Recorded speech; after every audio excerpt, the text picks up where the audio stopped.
Welcome to episode 2 of our podcast series, A More or Less Perfect Union. What matters most to Americans as elections approach. Hi, I'm Jim Gabe of Citizen Arts. In episode 1, we journeyed back to 2016 before an election that rocketed Trumpist populism and seemed to be a clarion call for magnified political, social, and cultural turmoil. At that time, we interviewed nearly 200 citizens from all walks of life around the U.S. Those interviews became the essence of our educational documentary titled A More or Less Perfect Union. This film has been presented in forums at universities, high schools, libraries, and before civic and culture groups throughout the U.S. and in Europe, China, and India. Do you remember what mattered most to you before the turmoil magnified? If you haven't listened to episode 1 or watched the documentary, you may want to do so as a prelude to episodes 2 and 3. Why? Because we think it'll give you an intriguing, we think unique insight to our attitudes, priorities, hopes, and dreams 6 years ago. Because it could give you a fascinating, maybe in some ways unsettling comparison with what you'll hear in episodes 2 and 3. And this might give you ideas about what voting could mean over the coming years, or even simply that we'd better vote. And now, dear friends, episode 2 of our podcast, A More or Less Perfect Union. We're honored to present the first half of a nationwide discussion, sometimes a debate, among 23 Americans. Just about all of them appeared in our 2016 documentary. It's a reunion of sorts, expressions of the American soul as our democracy calls us to the ballot box. Hello to our nationwide participants in episode 2 of A More or Less Perfect Union. We have a lot to explore and comment on. Our first topic, the state of the USA. How would you describe it? Joe Holt from New York. America is an old building in disrepair that is in danger of collapsing in upon itself unless some long-term structural problems are addressed. Dwight from Florida. Very polarized and tribal. This is Joe Jones, New York. We're at a moment that change could really happen. I'm very optimistic, and the consciousness has risen. Susan, California. We have not faced up to some major issues involving Blacks, Latinos, Asians. And until we do, I think the state of our country will be less than honest. Chris in North Carolina. I think we're volatile, raw, anxious, but at the same time, there are glimmers of hope kind of poking through that we should focus on. AJ in Philadelphia. Divided, discouraged, and just tired. Robert, Texas. Deeply divided, artificially separated, and consistently driven in polarized opposites without the opportunity to find our common ground, our common humanity. This is John from Boston. I don't ever remember people disliking each other the way they do now. Forget the substance of what they're disagreeing on. There's almost hatred among people who have differing opinions. Tisha in California. This is a very unique time in history. Both sides see themselves as like an underdog, as a Rocky Balboa type, right? They both think we have goodness and we have justice on our side. Both sides get filled with this righteous indignation when confronted with the viewpoint that opposes their own. The country ran best when there was a robust debate between the two parties. That is no longer the case, and it is heartbreaking. Karen, Illinois, we're on a sad downward slope. We're on a hateful path. Beth in Texas, there is a lot of that hatred in social media, but I tend to be a little bit more optimistic when I go about my daily life. We generally get along just fine, and we can have healthy conversations or avoid the conversation and not be hateful. My gut feeling is that it's really 10% of people who are politically active on social media who are driving that narrative. Daryl in Chicago. I am less optimistic than Beth. Our political system is corrupt and abominable right now. The media is even worse. They are pandering to the extremes, and that's causing a lot of the division. You don't get just objective facts anymore. What you get is argument on both sides. And so the followers on either side end up hating the other side. Alfred, Honolulu, Hawaii. I feel like the United States is in a pretty sharp decline. It's a hard thing to think that things could get better the way things look right now. Rabina, Connecticut. It feels like we're at a tipping point where we will go in one direction or another, and it's going to determine how we all live for the next 30 years. Jacob, New Orleans. I think we're in a transitional period similar to the Industrial Revolution. This is a chance for us to make a change for the better. Danny in California. America is a very young country and there's a lot of behavioral issues. And what we do now determines whether we're going to go to college or get into meth and destroy ourselves. Brian, Virginia. Feels like the curtain has been pulled back and more people are seeing how the sausage is made and the truth in inequity, and they're more upset with their reality, knowing that there are things beyond their control. Hong Liu, Massachusetts. America is still has a lot of potentials, good resources, good people, good legal system to a certain extent. Then with some problems, I should say they can be all tackled and improved. Let's say you're going to a barbecue or some other family event this weekend. What controversial topics might come up that could benefit from or that need tackling and improving? Beth from Austin. Well, being in Texas, the most controversial topic is how was the barbecue smoked? Joe Holt, New York, racial inequality, the failure of our educational system to properly address our history, the assault on rights surrounding things like abortion, things that have a disproportionately negative effect on people of color and people who are more socioeconomically disadvantaged. Karen, Illinois, abortion rights, Donald Trump, and race issues. Chris from North Carolina. Anything having to do with the previous president, January 6th, abortion. Javier from Boston. The recent events having to do with the Supreme Court and the economy and social issues. Phyllis from Florida. Trump.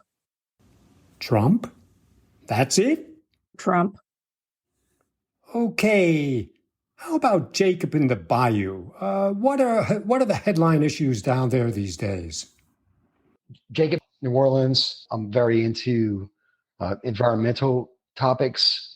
Growing up in the Gulf Coast of Louisiana, literally losing land every day, every minute. It's not a fake item. Climate change is real. Fake, it certainly is not. Let's move this discussion north. John, how are you doing up there? John from Boston.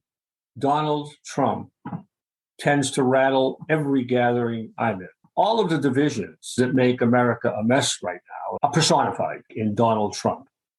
Robertson, Texas, Roe v. Wade, the coronavirus, Trump, and the state of politics generally. Adolfo, Louisiana, Roe versus Wade, race issues, the response to COVID, and LGBTQ issues. Beth from Austin. Recently, I was at a dinner. The abortion ruling came up. That's when I walked away. That is probably the number one angst maker here. Daryl from Chicago, the abortion ruling. Susan, California, certainly abortion, Donald Trump. Alfred, Hawaii, Roe v. Wade decision. There's actually been a lot of tension because there is a difference between how white women are affected by that and how Black women have been affected. I feel like that can get to be a difficult conversation. Ravina in Connecticut. Oh, God. I mean, you've covered most of them. I would say inequality, critical race theory, and the financial state of the country. We've pushed a lot of hot buttons here. Let's talk about some of them. Let's start with our former president, Donald Trump. Why is he so into our heads? Phyllis of Florida. I just cannot understand even the possibility of him running for president again. I can't understand what they see. John from Boston. If Donald Trump were not a threat to be running again for president, he would not be a topic of discussion. And I think what Trump represents is the worst in people, in the sense that he has basically based his whole existence politically on pitting one group against the other. That, I think, is bad for democracy, bad for the country, bad for the health of all of us. Beth from Austin. While a seriously flawed individual, some people believe, and I agree with them sometimes, he, generally promoted pretty good policies. His position on oil and gas and energy independence for America, his general support of law enforcement up until January 6th. Joe Jones, New York. He was a very interesting representative of the United States, a glimmer of hope for poor people. And he revealed a lot of unsavory things in terms of politics that we wouldn't have known without him. So yes, he might have been egregiously shameless in certain areas, but he also pulled back the sheets. I applaud that because he didn't know exactly what he was doing, but it opened up a lot of conversations. Daryl in Chicago. I think he's been very disruptive. And I think that has been a good thing. I think it's exposed a lot of the dishonesty and the corruption in the political system. I'm not saying that he's a good man or a bad man, but he's an interesting historical character. John from Boston made a thoughtful statement, Daryl, but I just think that the dishonesty balance in this equation is overwhelmingly weighing in on the Trump side of things. The Washington Post used to have the Pinocchio meter that kept track of all the lies that Trump has put forward, and it was off the charts. He did a lot to erode people's trust in government because he was not telling the truth a lot of the time. Daryl in Chicago. The Pinocchio meter disappeared when Biden came into office. And why was that? Was it because Biden is completely truthful and honest? They did it because they wanted to protect someone. John from Boston. The Pinocchio meter disappeared from the Washington Post because Biden wasn't lying, or at least they could not demonstrate that there were lies. Had Joe Biden told, I don't know, pick a number, 20, 30, 50 mistruths in a short period of time, that Pinocchio meter would have been right back up. Daryl from Chicago, with all due respect, I think that's a naive belief.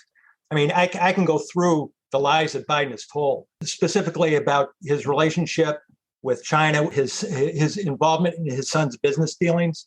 These lies could harm the United States. Where's the Washington Post on that? Or the New York Times for that matter? They don't exist. And it's not because questions aren't there. It's because they don't want to ask the questions because it might hurt their chosen candidate. John from Boston, or because there are no misdeeds there. It's quite possible that there's no investigation because there's no crime. But there are several investigations going on about Trump. New York, Georgia, the Department of Justice was after something in Mar-a-Lago. And what about the January 6th congressional committee hearings? Daryl, have you watched them? I'm curious what you think about them. Daryl from Chicago. It's not an adversarial process. It's an inquisition. There are a lot of unanswered questions about what the government did and didn't do, and why were the doors open? Why weren't the Capitol Police more prepared? I don't see it as a true test of what happened, and more as an advertisement for a political party. I haven't been interested in it, and I don't give it much credibility. John from Boston, I've watched every minute, and I've been horrified by the things I've heard about the former president's behavior. Maybe it isn't an adversarial process, but it doesn't change the fact that there's pretty solid evidence being presented. People come to the conclusion that this has been an interesting thing to watch, but is there going to be any substantive change when it's all over?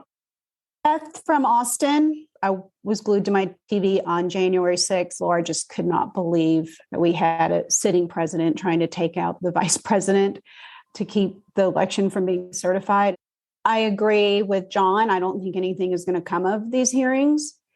I also agree with Daryl that they're being used to build up the opposition party. And so to me, it's just a huge waste of time. I think most people understand what Donald Trump was trying to make happen that day. And these hearings are a disservice because it gives people who don't believe Donald Trump acted inappropriately an opportunity to defend him and just saying, see, this is just like, the Russia trials. There's nothing there. He did nothing wrong. Robert, Texas, the idea of individual beliefs would trump the idea that our democracy should function in a way that creates space for all of us is what I now associate with Trump after the January 6th hearings. This is Joe Jones, New York. When I watched them rioting, storming the Capitol, I said that was very niggardly. They were the black class. That's who stormed the Capitol. The disenfranchised. They were like the black class, disenfranchised. Let's talk about this. They felt they were on the fringe, trying to assert a point of view that was not expressed very often in the Capitol. You were equating that to the experience of blacks. Do I have that right? Absolutely. They were lost, afraid, and uncertain of their future. Yeah, their lives are pretty tough. But those people that rioted can absorb right back into society, and you wouldn't know who they were. No one's going to condemn the entire white race. No one's going to say, oh my God, you see those white crackers and pariahs? No one's going to say that. But if it was a black person, oh, you can condemn all of us in one fair stroke. Chris, in North Carolina, I agree with Joe 100% there. January 6th, Trump and his movement really kind of held up a mirror to where we are as a society and laid bare a lot of the divisions. It's troubling to see people try to equate this with the social justice protests from the previous summer. One was based on a lie that the election was fraudulent. The other was based on long-standing systemic racism, gripping this country. Our American identity was under assault that day. I've been wondering, the January 6th congressional hearings repeatedly touched on the notion that what happened that day might be a harbinger of things to come. Any thoughts? This is Adolfo from Louisiana. January 6th, the attempted coup. Man, even calling it that, it's like fraught with political implications. It does feel like America's jumped the shark moment. Y'all know what I mean when I say that, right? After that, we're going to be fighting different battles every election, maybe literally. Chris, in North Carolina, there's a substantial percentage of this country who feels either that those events were justified or were in some way based in reality.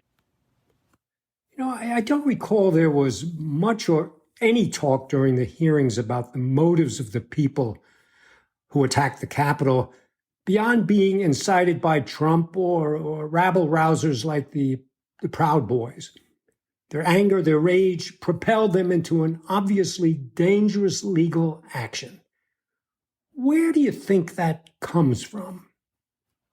Dwight from Florida. My view on the topic that Jim just raised is that group sees themselves as losing their dominant position in society, and they're fighting like hell to hold on. In California, I don't think it's at all unreasonable to think that there is a portion of the American public who feel like there is a fixed size pie and their slice of it is getting smaller. And as a result, they are resentful of people different from them who they see as nibbling away at their rights. Exactly. This is Joe Jones from New York. These people are of the poor class. Imagine being lied to all your life and saying that this land is your land. in textbooks, film, and television. Then they woke up that day or days leading up to it because they saw the truth, that they're no better than the people that they were positioned over. And they're losing their position. You're angry. You're lost. And they were scared. They'd lash out. That's an interesting idea that the Capitol rioters woke up from a lifetime of being lied to, and that filled them with anger and rage. Could be, but it seems pretty obvious that it was a newly minted lie that drove many of them to storm the Capitol. And that was to stop the certification of an election Trump declared had been stolen from him. And that lie appears to be even more widely embraced today as we head to the elections. How come? Chris from North Carolina. I think people would want to believe that because they have a very myopic view of the world. Their day-to-day experiences dictate that. There's no way somebody other than Donald Trump could have won the election. It takes a lot to disrupt and to change people's mental models and what they see anecdotally in their lives. Javier from Boston. This opens up the question of how much the world of information has changed. We see this all the time, that any event can be presented in completely different light. Depending on which social or cultural group we are, we might be exposed to completely different kinds of informations and interpretations. That completely shatters any sense of social unity. Of course, freedom of opinion supports that, and that's a sacred principle. So that in itself is a profound problem. It's difficult to point at where the ultimate truth is, how it is established. Joe Jones from New York. This is a question for the room. There's a lot more ethnicities in the room than white. At what point, at what age did you identify or begin to identify with ethnicities? Can anybody answer when that occurred for you and why and what that means? Chris in North Carolina. I grew up in New Orleans, a majority Black city. I knew I was different when I got on the wrong school bus one day early in kindergarten, and the school bus was filled with Black children. You know, I got introduced to differences, I think, that day in a really, profound way. But I didn't think much more of it. We all are made aware of it. That was happening for me probably around that age too. Yeah. I think I was with another friend of mine. I jumped in the pool and I splashed this other young kid. And he screamed out, "Nigger." Meant nothing to me. But the Jewish mom who knows about oppression, she emptied the pool out and this poor kid was crying because I don't think he even knew what he said. And now I'm learning about, I'm Black and a nigger. Now I have to act Black. Holy crap. Now you have to be white. What are we doing? We could just stop playing that game. We'll be better off. I don't see you as a white person, and you shouldn't see yourself as a white person either. I see a soul, a spirit, a being, and that's all I need to know. Yeah, we should all just look for the humanity. Yeah, that would be such a noble sentiment. This is such a profound subject. It's worthy of profound, open-ended, face-to-face conversation. But that will have to be for another day. We must move on to another matter of great emotional, moral, legal, spiritual, and, of course, political significance: abortion, or more largely, women's rights. It has, of course, been at the forefront of national discourse for generations, and you have placed it as one of your top concerns today. The floor is yours. Hong Liu, Massachusetts. When I was right around the last year of college and had abortion, I benefited from abortion. We need to support families. We need women to go to work. We also need women to stay home or find helpers to take care of our children. But why we throw this out as a topic, as a nationwide rallying point, you always find pros and cons. Jacob, New Orleans. I went through an abortion with my college sweetheart. I was against it at first, and she delicately explained that it was not my body, it was her body. We went to the clinic. We were harassed by protesters. It was horrific. And then we spent probably the next 6 months in depression, thinking about how deep and heavy that situation was. But she made the right decision, and I totally respect her for it. I also think that government should have no say whatsoever into what a person has to say about one's own body and potential child they might produce. It's a family decision.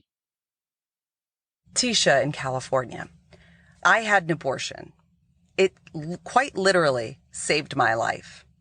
I've only recently started talking about it because so many women that you know have had an abortion, have had a miscarriage, have had something happen in their pregnancy, in their reproductive life that quite frankly is none of your business.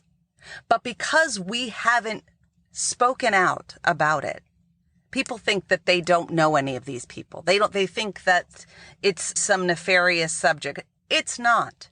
Abortion is health care. Period. This is AJ in Philadelphia. So I've learned more about how different religions view abortion and the time at which life begins, according to their religions. Some Christians believe, for example, life begins at conception, while Jewish people believe that life begins at birth. If I were having an unwanted pregnancy, I wouldn't choose to have an abortion. But religious freedom in this country, it means that no religion should get to dictate the decisions of people of a different religion or without a religion. And a pro-life position, if it's truly pro-life, needs to champion life, well-being, health, and access to resources for people from the womb to the tomb. Rubina, Connecticut. I can't stand how religion is used to take away our rights. I'm speaking as someone who's taught Sunday school for 10 years. I'm an active member of my church. There's no longer this kind of, you do what you need to do in your own home, I'll do what I want to do. It feels as if the religious right has really become a part of deciding what's going on in government, and I find that to be disturbing. Adolfo, Louisiana. I'm Catholic, raised traditionally in the Catholic school, studied theology in college, and I have changed my mind on the legality of abortion. Perhaps not the morality. It still makes me very uncomfortable, and the way we talk about it sometimes makes me uncomfortable. That said, we live in a pluralistic nation. My beliefs, my religion should not be the guiding principle for everyone else's decisions. Karen, Illinois. I'll jump in. I strongly feel that whatever your belief is, it's really important to honor that people have different beliefs. No matter what you believe, abortion is something that should be medically safe and should not be against the law. And I just don't think it should be coming up as a political viewpoint. Robert in Texas. I am deeply Catholic. I am deeply respectful of individual rights, privacy rights. I fundamentally agree that abortion should be illegal. I believe that there's only one entity, our God, who can make those kind of value judgments, and that's where that belongs. Otherwise, I will also join Adolfo in saying I am deeply conflicted. I will join Karen and say that to the extent that an abortion is necessitated, it must be safe. I will say that I struggle mightily with the understanding or thinking or trying to understand the concepts. It's a topic that I avoid because even some of the very controlled passion I've heard typically don't provide room for that position to be stated. Dee Dee in Indianapolis. There's such a dichotomy between how men are treated and how women are treated. When a baby is born, where's the accountability for the other person who created the child? Women don't do this by themselves. I come from a liberal Christian perspective. I don't believe personally that life begins at conception. I also don't believe that it begins at birth. So finding that middle ground of where to stake the claim. Alfred, Hawaii. If the government go and say, hey, you have to get a vasectomy, I don't think a lot of men will be okay with that. You want to make a choice about my life. You can't have abortions, then they should be taking care of that baby outside the womb as well as inside. But then as soon as the baby's born, you're a burden to the system. Like, oh wait, whoa, hold on a second. You forced me to have this child. Like, wait a minute. Like, and you're not going to help me with the consequences. Like, hold on, there's something wrong there. This is in California. I feel strongly in a woman's right to choose and legal access to abortion all over the United States. The availability of abortion has made an enormous difference in women's ability to dream big and think about careers and plan their lives. Beth from Austin.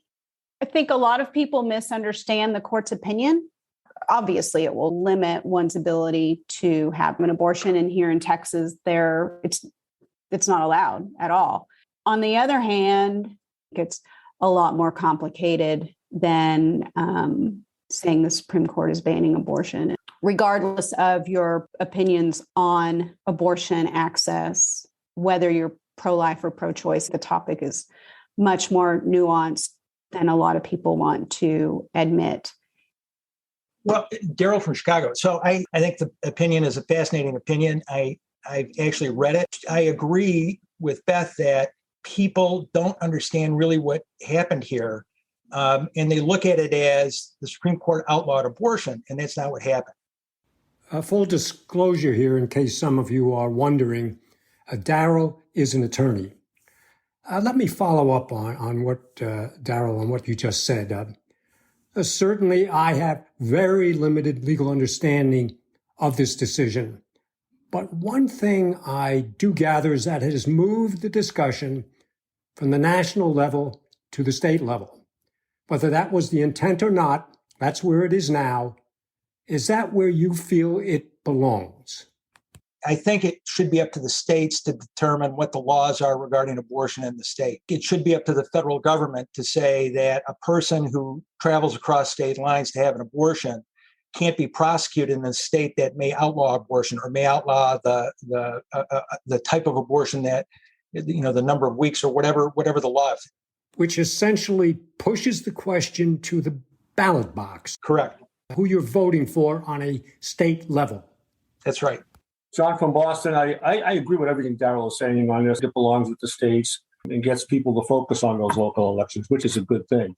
I think in a broader sense, the whole Roe v. Wade decision has been an angry debate about the Supreme Court as much as it has been about abortion. And it's happening so fast that I think people are fearful of what's next.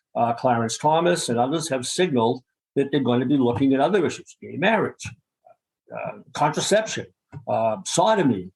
Danny in California. Speaking as a gay, it's really troubling. It's scary. It just feels like once we got gay marriage, well, we won, battle's over. Let's go have punch. And then everybody is threatened again. And I'm just flabbergasted about how did this happen in just a matter of weeks? We fought for years for the right for marriage.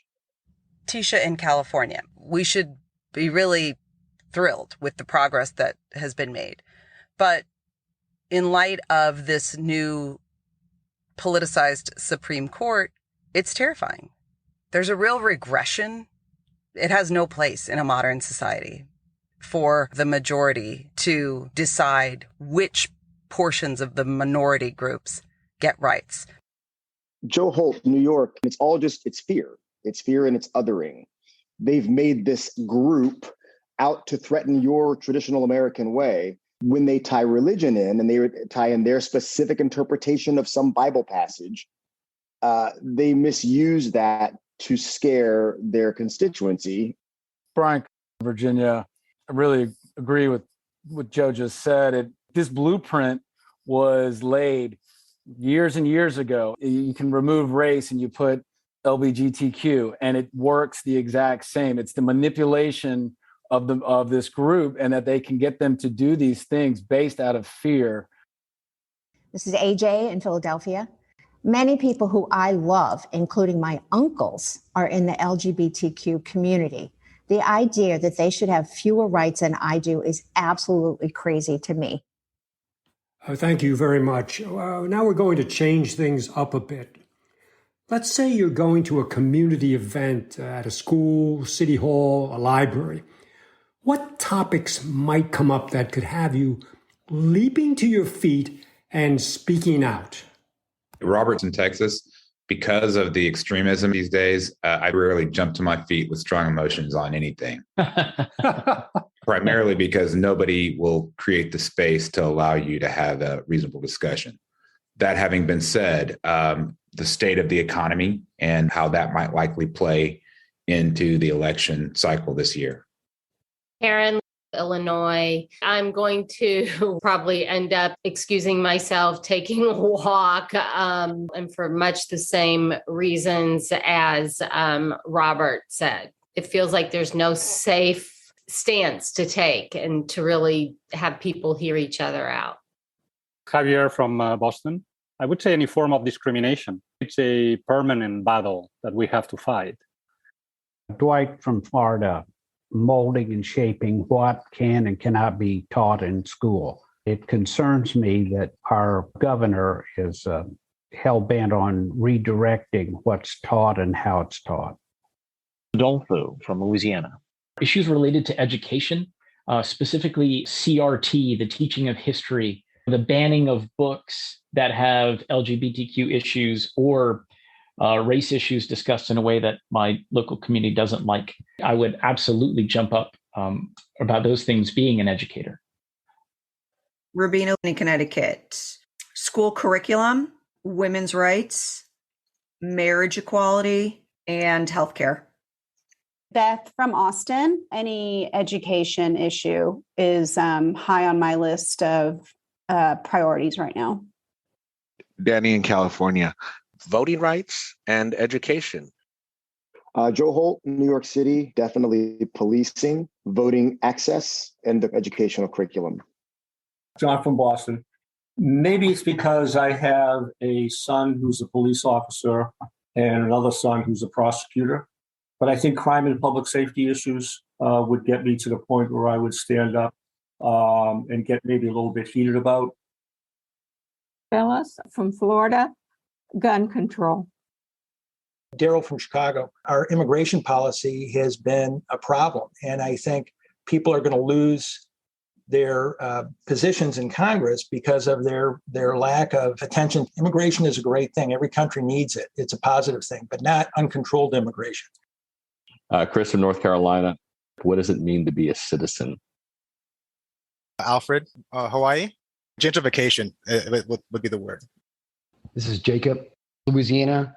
My father is still living in a FEMA trailer because of Hurricane Ida last summer. And we're currently in hurricane season again. The government hasn't done anything to rescue him. You know, these should be his golden years, and yet he's struggling. I'm upset, and it hurts. I'm so sorry to hear this, Jacob. Your dad's a great guy, and the hurricanes are just devastating Louisiana and, of course, Florida and so many other areas. These giant storms coming more frequently. Okay, now we're going to discuss some of the issues you've just mentioned. Some of them are interrelated. We'll let the conversation take us where it will. Let's kick off with education. It's always out there, but not in ways that make it a centerpiece of our national discussion. Why do you think that is? Joe Holt, New York. Our entry into the world was very powerful, very stunning, and very sexy. You know, we have a lot of military might, and we were a manufacturer in a time when manufacturing was beginning.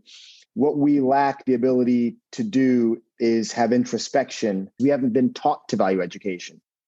There's no question that the nuts and bolts topic of education too often takes a backseat in gaining national attention, certainly in comparison to, let's say, high-gloss pop culture, the latest tech gizmo, sports and entertainment celebrities. But I have to say, and this is really a big but, locally in our communities, education is supreme. It's our children. It's the biggest budget item. Controversy can be the norm. John, you're involved in education. What do you think? John from Boston. The opinions on what should be taught and what shouldn't be taught, and what should be banned and what shouldn't be banned are very strong. The only resolution is to have local control, elected school boards that bring the public into the discussion and resolve the dilemma at that level. The scariest thought for me is having a state or a local government mandate what should be taught in schools. Daryl from Chicago. I agree it needs to be ground up. And I think we're getting away from teaching the things that need to be taught: math, science, history, literature, how to write. I've seen this with my own kids. I've seen it with friends of mine who are teachers. There's this idea that we will teach one thing and we will not tolerate discussion about whether that's the right or the wrong thing to teach. And we won't let kids debate that either. We should be encouraging people to have discussions like we're having here. I think schools are discouraging those discussions. Beth from Austin. I know families who are pulling their kids out of schools here. You're paying $20,000 a year in property taxes, and the schools are not educating your children. They need to be teaching kids. And I agree with Daryl, reading, writing, history, and less about pop culture and politics. We're pretty open-minded people. We encourage our children to explore issues from various sides. We do want them to have critical thinking skills, but they don't need to be receiving religious slurs from their teacher or encouraged to identify as something that they are clearly not. Dwight from Florida. I think the issue is trying to direct and censorship in education, critical race theory being one, gender identity being one. The thought police, I guess, is the way I would use it. And that seems to be dominant where we live. And I strenuously object to that. AJ in Philadelphia. Although there are a few principles about CRT that I disagree with, anti-racism should be the lens through which history and social studies are taught. I mean, the number of lies that we all grew up with being told in history class is astounding. Racism is just baked into so much of our history. Look, we can't fix the past, but we can learn from it and we can do a lot better now. Joe Holt, New York. There is an absolute block of any attempt to just explore what this country's actual history was, opposed to the sort of heroized narrative we've been fed. We can't have a discussion about slavery. The attempt to introduce that has been politicized as this critical race theory that's meant to demonize the innocent white child, which is not at all what would happen. I grew up hearing about how heroic Christopher Columbus was. I wasn't told that he was lost looking for gold and killed all the natives when he got here. So let's hear the entire story. Let's be able to balance it. This is Adolfo from Louisiana. Any look at history beyond a cursory one reveals a deeply held belief in white supremacy in the United States, that people of other places are lesser and thus we can subjugate. We have this undealt with huge issue and we refuse to look at it. And so the divide only deepens. Dealing with it means listening to the people who have been historically marginalized, first and foremost, not just their problems, not just the things they've suffered, but the solutions that they're looking for. I believe very fundamentally that the principles of America are good, quality, justice, right? Those are good things. And I think we can get there, but only if we're willing to be truthful about our past. Susan, California. I couldn't agree more. I've been reading a lot about Black history and Black issues, and I realized how totally neglectful my education was. I'm angry I wasn't taught these things. I'm angry that we're still not teaching them. We said we would let the conversation take us where it will, and this discussion of education is inserting us deeply into a broader conversation about race relations. Robert in Texas. As a Black man in America, it is foundationally disturbing that even the left, when they control the levers of power, have failed to make any more meaningful difference than any other side of the dial. And until minorities see people, regardless of where they sit on the political dial, not just saying the platitudes, until they do those things meaningfully, and until we see that people across ethnic backgrounds create relationships and come to each other's homes and have those kinds of friendships, until we see communities that are not continuing to be segregated, it's a very hollow feeling for most minorities. Adolfo from Louisiana. I couldn't agree more, Robert. I think the crux is to join with, to live with, be friends with, invite over, right? This to have community with people who you might consider the other, however it is you might define that. Wasn't it Martin Luther King who said one of the biggest issues to overcome was the white moderate or the white liberal? Absolutely. And it continues to be true to this day. Robert from Texas, that does not minimize the passion that anyone, regardless of their race, feels for equality. As an educator, if you have Black or brown children in your classroom, you can passionately care for them like any other student. But if you're in their homes and you see what their environment looks like, you begin to understand at a much deeper level institutional unconscious bias that you might even have, that you bring to the table. Brian, Virginia, I'm a 45-year-old white man that teaches 99% African-American students. Going back off of Joe's point about history, there has been this whitewashing of past events, but then also there's a segment of our society that wants to hit a reset and start from 2022. And the danger that comes with that is probably not something that a lot of people want to look at. I constantly struggle with trying to be open to everything and understand that, my perspective is very limited, and that I owe it to my students to be as well educated on as many topics as possible for their benefit. Citizen arts works in countries throughout the world. That includes China and India and in Latin America. And wherever we have been, we see the majority racial group skews education, culture, politics, you name it, to its advantage. This is not even, for the most part, even questioned. This is Joe Jones from New York. I agree. It's a global issue. It is. And what's more, as dismaying as it can often be here in the States, it's, in our experience, much more openly addressed than any place we've been. Yeah, I have to agree with you 100%. Chris from North Carolina, if I could chime in here, I think in some ways we're a lot farther down the road on this than other countries. We're set up fundamentally to embrace people from different cultures. Compare that to what you see in Europe, in Italy, in England, even in Germany. So as much as we navel gaze on issues of race in America, and while acknowledging we still have so much work to do, let's look at a silver lining occasionally and recognize that we have a lot that we can build on. Let's step outside our schools. Let's get into the streets of our communities. A few years ago, millions were marching in Black Lives Matter protests. There were calls to rethink policing. Civic leaders, politicians, and pundits were all, the word of the day was defunding. Some said more funding. Some said better education and other responses.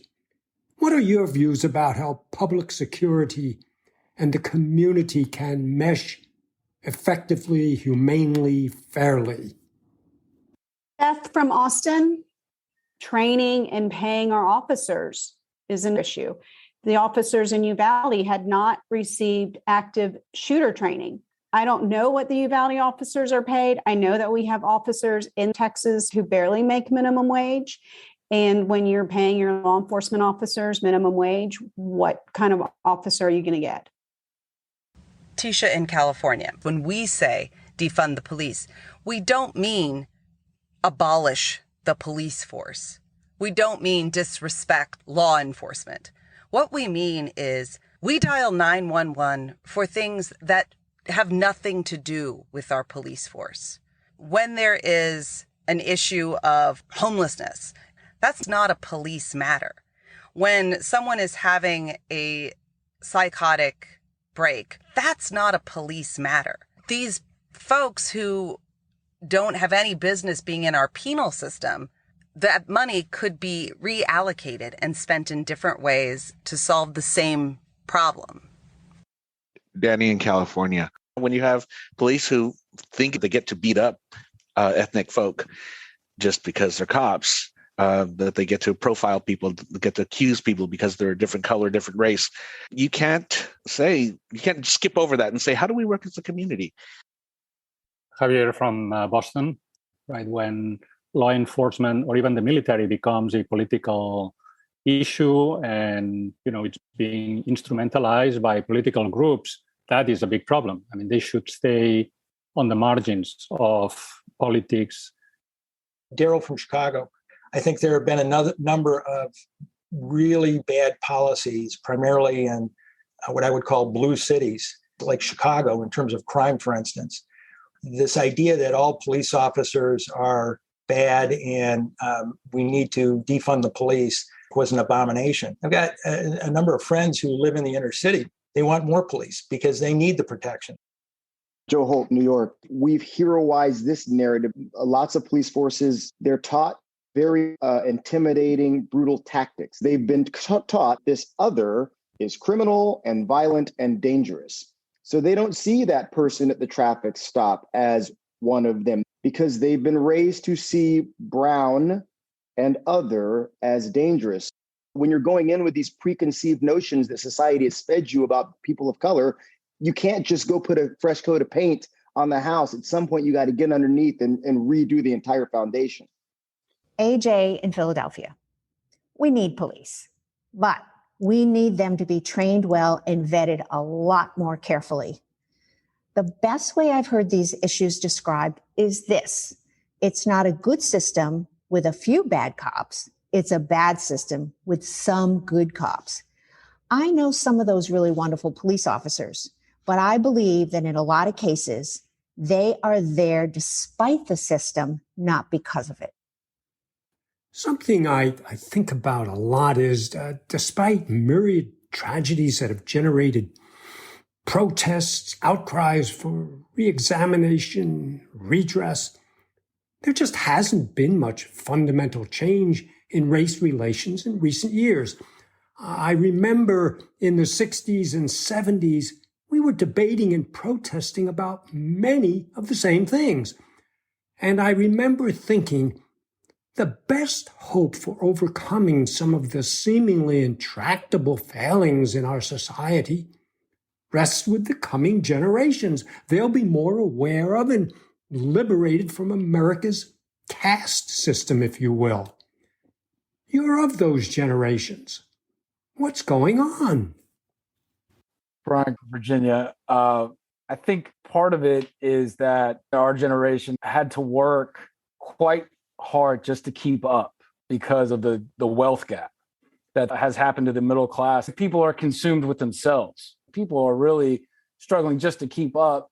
The technology advances have been wonderful, but they've also isolated us in this world of escapism, right? Another ism. And as and so the communities fall by the wayside, especially if you're a person of color. The opportunities are becoming less and less available, and the gap widens. Joe Holt, New York. Your question is, why hasn't this generation, made those amends? When you look at 300 years of misogyny and racism, the only group that's always been allowed to do everything are white and male. It's only been 60 years that everyone's been allowed to do the same things. And in that period of time, the people that own the power don't cede power. Middle and lower classes are set to fight it out for the scraps under the impression that that's all there is. And I don't know how you change the power brokers when they have so much money into the political process. What you're getting at, Joe, this institutionalized race-based power and political resistance to giving up that power, it now seems to be something that people who have that power talk about and act on overtly, certainly more than I can remember. Some of this demagoguery might have been considered taboo not so long ago at all.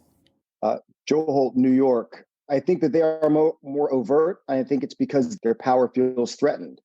In the past 20 years, you started having a Black president. You started having the AOCs of the world. You're seeing women and women of color. They have microphones now. You're actually hearing their opinions. That is threatening the traditional power structure. So now they're becoming more vocal. That's going to be very hard to change because it's deeply embedded in our system, in our people.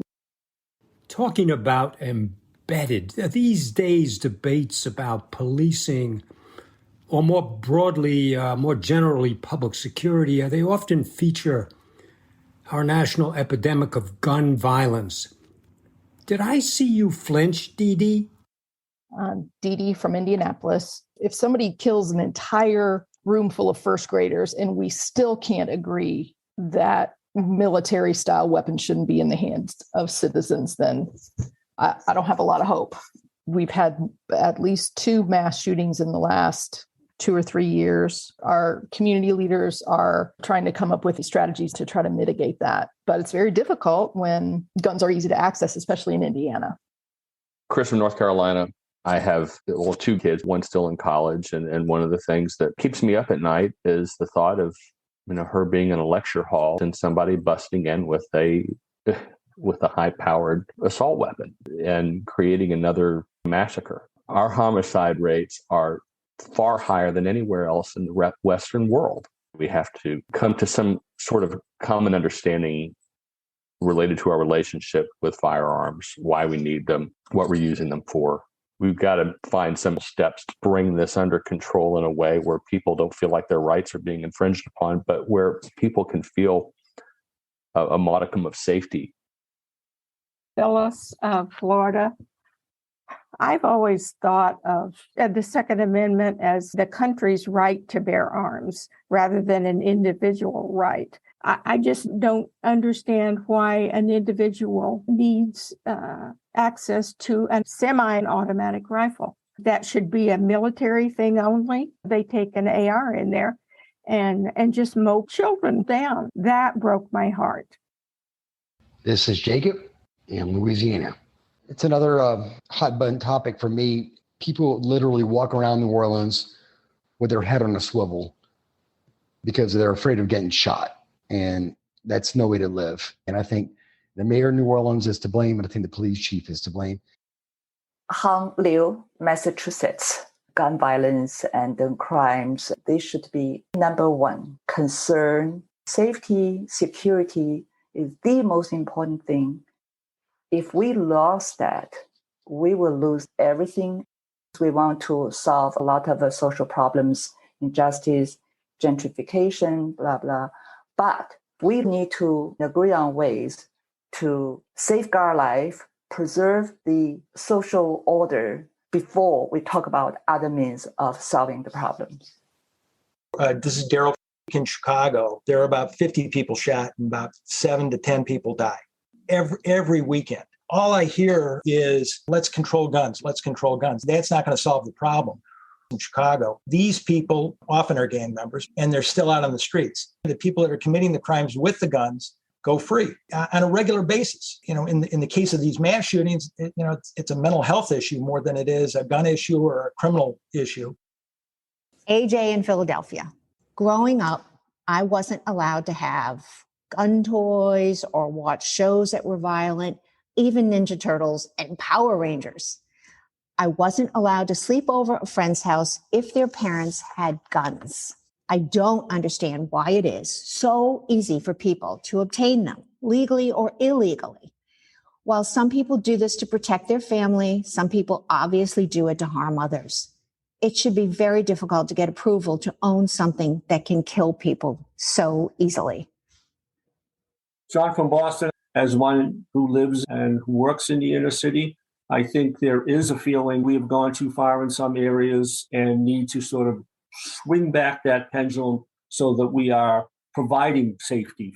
On the other hand, there are people who think we shouldn't be nudging the needle back to a law and order perspective, but rather reform, and not necessarily drastic reforms like defunding the police, but training and other things with police. So that's a big debate in cities across the country.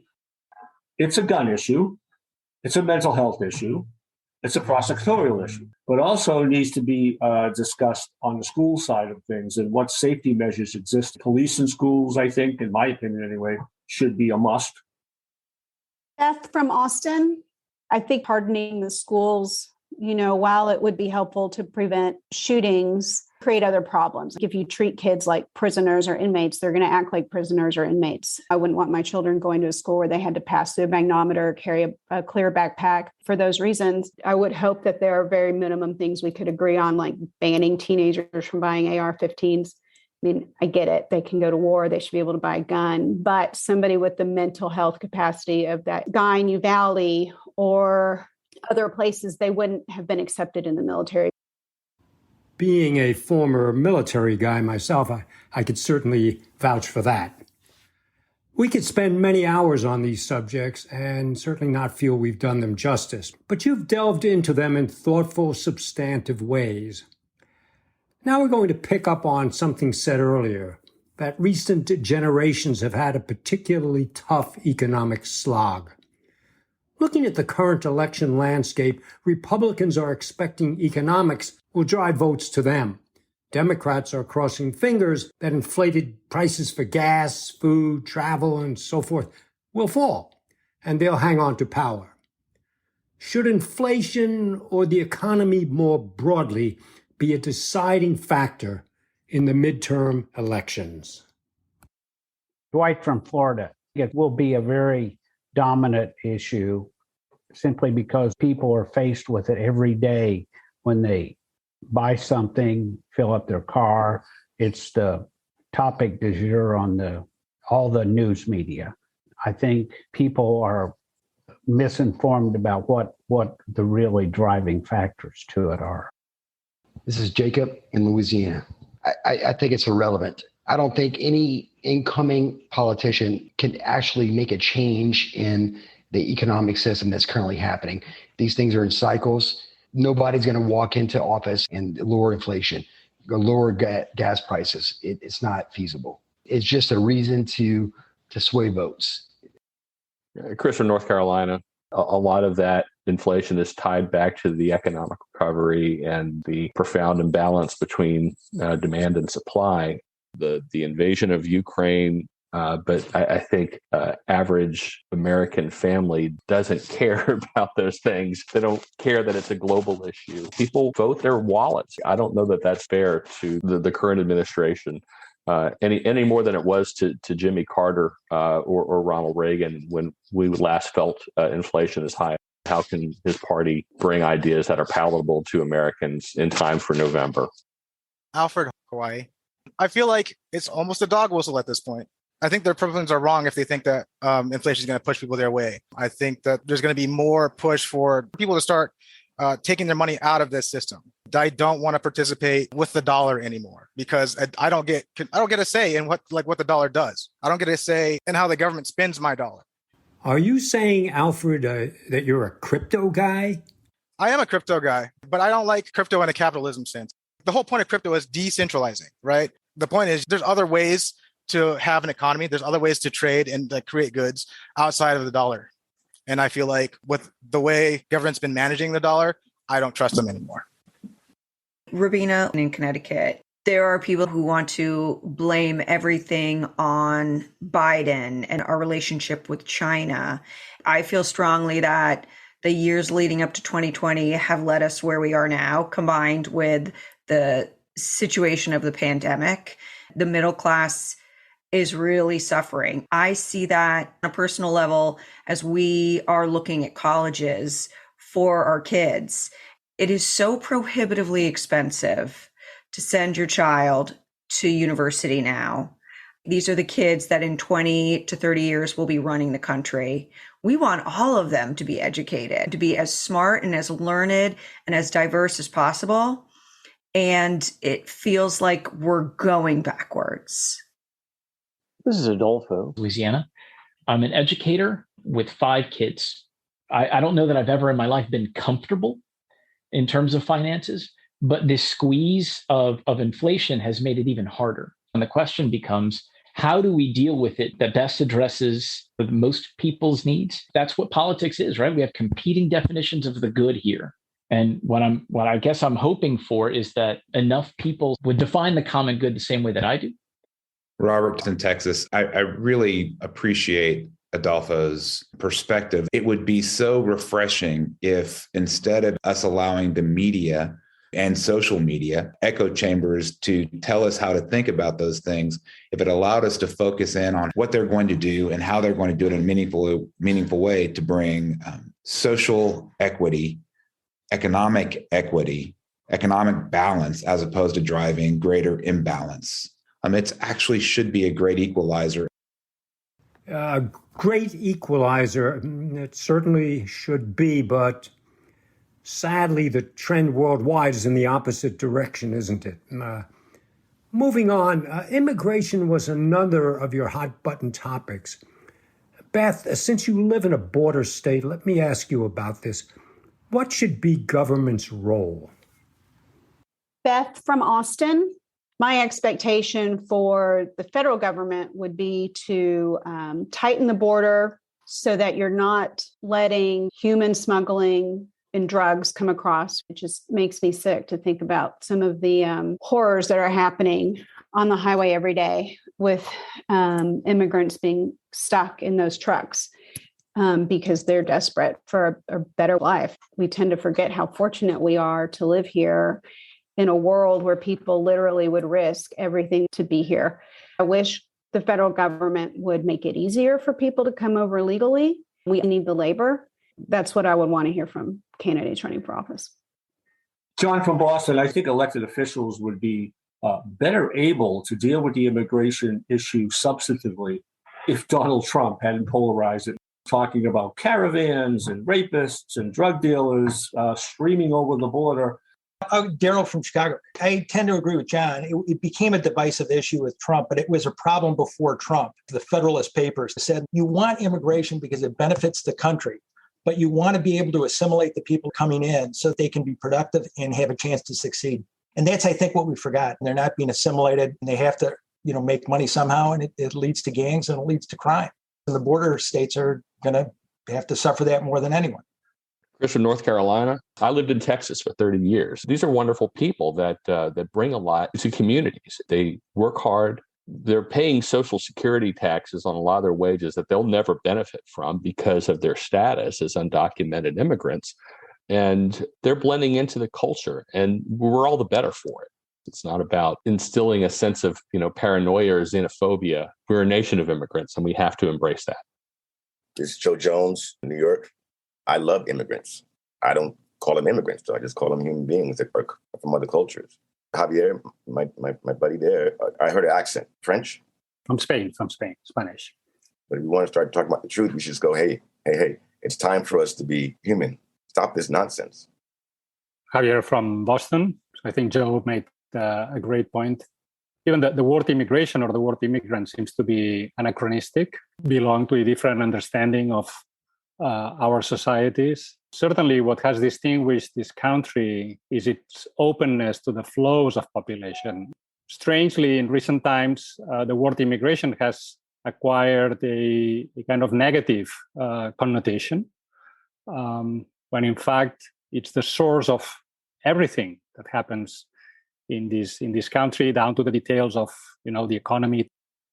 That's always been perplexing to me, Javier.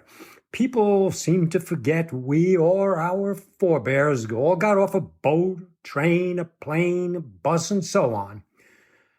Okay, we're at the final 2 topics for today's discussion. Surprisingly, at least to me, they've been mentioned only in passing by just a few of you. What might explain that? Let's start with climate change. John from Boston. The country has a short attention span. It's bombarded by the media, a different crisis every night. So unless something is affecting them at the moment, they tend not to obsess about it or think about it either. That's not a healthy approach to public policy. It's not a healthy approach to how we live as a country. It's unfortunate that climate change is not always talked about in the top 1, 2, or 3 issues facing this country. Ellis of Florida. Other things seem to be more pressing. The cost of living, the inflation, all of these things keep coming before it because they're more current. But at some point, it may be too late. This is Joe Jones, New York. The powers that be are controlling the system. Their bank accounts will be affected if we talk about climate change, about the fossil fuel and the effects of what they've made, large amounts of money on. So that's why the topic's not being addressed. Javier from Boston. There has been a very influential section of our society that has been very clearly positioned in terms of denying or resisting the issue of climate change. I'm also saying this from the European perspective, where even though much more could be done, there's been a more unified point of view and much more of a consensus that this is a priority. It's difficult for society to engage in any form of sacrifice when you have dissenting points of view. Daryl from Chicago. I'm a climate skeptic. I've actually read the studies. I don't think the problem is as great as everyone makes it. And the bigger reason that I don't think it's an important topic is because what people are promoting as solutions, like electric cars, aren't really solutions. Solar isn't a solution in the short term. You've got China that is producing more greenhouse gases than the United States. Nuclear power is a potential solution, but for years, people oppose that. Beth from Austin. I think John is right. The climate is changing, but is it man-made or is it just natural climate change? Where I'm sitting right now used to be a body of water with dinosaurs swimming, and now it's a desert. So, is that man-made change or is it just natural change? We can debate that. But Daryl is right that the solutions that have been promoted are not really solutions. And then, of course, China's not going to change their polluting behavior. I do think that people are concerned about it. Most people I know try not be wasteful. Everybody I know recycles. So I don't think that people are ignoring it. I think people are doing what they can, but within reason. AJ in Philadelphia. Look, it's so clear that climate change is happening. I simply don't understand trying to deny it. As someone who believes in God, I think we were given stewardship over this earth to take care of it, not to dominate it for selfish purposes. I also believe God created science and allows us to understand how the world works in a lot of ways. We have a responsibility to take the information that has been illuminated to us and use it for good. Yes, using science for good. Speaking of which, COVID, that's another topic that hasn't gotten a lot of comment from you. So dominant in so many lives, a source of social, political, cultural, economic controversy, to say nothing of what's been called science denial. But there is something everybody agrees on. We want it to go away. That said, can anybody muster a comment? AJ in Philadelphia. I wish that vaccination had actually stopped the spread of COVID, but I am grateful that it has made many people's cases more mild. In the beginning, though, it was sold as the solution that would make COVID go away. I feel that we've been a bit lied to, whether intentionally or not. It's something that has been used to bully people. I'm certainly grateful for vaccines and the fact that they have eradicated many diseases, but I'm also aware that getting vaccines comes with associated risks for some people. Karen, Illinois. COVID can't be something that was put in the United States to further divide us. I mean, this is a worldwide problem. And we've had pandemics in the past. It's a frustrating topic and we're just exhausted with it. I mean, yeah, I think I'm getting exhausted with it too. Robert in Texas. That's what I really appreciate the way Karen described that, the underlying theme of just the exhaustion with it. This is quickly becoming endemic. It's something we're going to have to live with. The question that I have is, can we create space that people, if they want to wear a mask to protect themselves or others, are we going to go back to a situation where they are shunned or shamed? Now we see that monkeypox is on the rise. Are we going to shun and shame people who've had monkeypox? Susan, California, we've sort of trained ourselves to pick sides on everything. And there are lots of things that do not deserve that approach. We need to consciously start training ourselves to avoid politicizing things, to seek out different opinions. It's certainly essential for the health of our democracy.